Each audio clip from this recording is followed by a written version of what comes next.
Nothing's going to happen until Putin and I get together, okay? Le président américain Donald Trump a déclaré qu'il parlerait avec les présidents de la Russie et de l'Ukraine lundi, après des pourparlers entre les deux parties, au cours desquels un responsable ukrainien a indiqué que les négociateurs de Moscou avaient exprimé de nouvelles demandes avant qu'un cessez-le-feu ne soit conclu.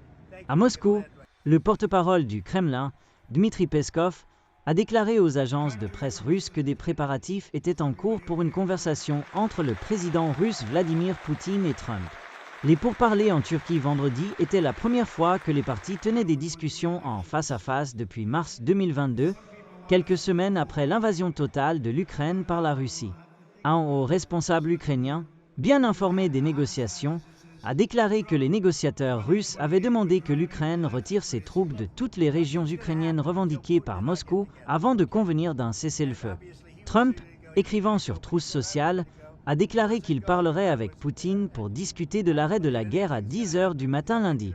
Les sujets de la conversation seront l'arrêt de la Randeda qui en moyenne, plus de 5000 soldats russes et ukrainiens par semaine, le commerce, a-t-il écrit.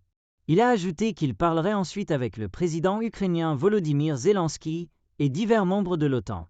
Nous espérons que ce sera une journée productive, qu'un cessez-le-feu aura lieu, et que cette guerre très violente, une guerre qui n'aurait jamais dû avoir lieu, prendra fin. Trump s'était proposé de se rendre en Turquie pour les pourparlers alors qu'il se trouvait dans le Golfe Persique la semaine dernière, si Poutine participait également, mais Poutine a envoyé une équipe de négociateurs à sa place.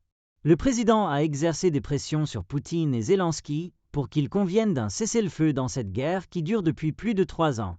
Le Kremlin a refusé de commenter les conditions que la Russie avait présentées lors de la réunion de vendredi. Les pourparlers ont duré seulement 1h40 et ont abouti à un accord pour échanger 1000 prisonniers de guerre de chaque côté. Les deux pays n'ont pas précisé quand cela aura lieu.